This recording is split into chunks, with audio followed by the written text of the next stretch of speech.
आज का हमारा मिशन है इस लिमिट के सवाल को सॉल्व करना, जहां पर हमें दिया है साइन के अंदर pi cos square x divided by x square, जहां पर एक्स की वैल्यू 0 की तरफ टेंड कर रही है। तो अगर तुम इसमें एक्स की वैल्यू 0 रखते हो तो यहाँ पर कॉस 0 1 हो जाएगा और साइन पाई बचेगा जो कि 0 होता है, और नीचे तो 0 हो ही जाएगा।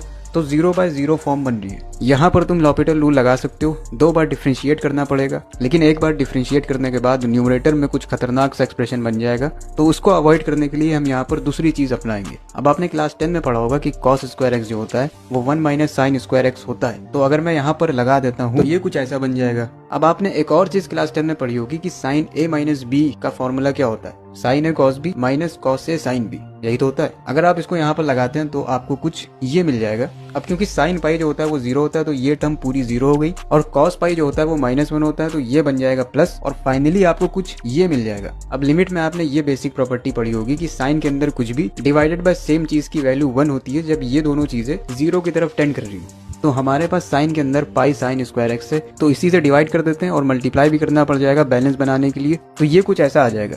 अब आपको दिख रहा है साइन के अंदर जो चीज है वही चीज नीचे है, और ये दोनों चीजें 0 की तरफ टेंड कर रही हैं। सो इसकी वैल्यू हो जाएगी 1। अब ये चीज बची, इसको मैं ऐसे लिख सकता हूँ साइन एक्स बाय एक्स का होल स्क्वायर। अब ये भी सेम चीज बन गई है साइन एक्स बाय एक्स, और एक्स 0 की तरफ टेंड कर रहा है तो इसकी भी वैल्यू 1 हो जाएगी, और फाइनली आपको आंसर मिल जाएगा पाई। मतलब कि ऑप्शन नंबर डी, मिशन अकम्प्लीट।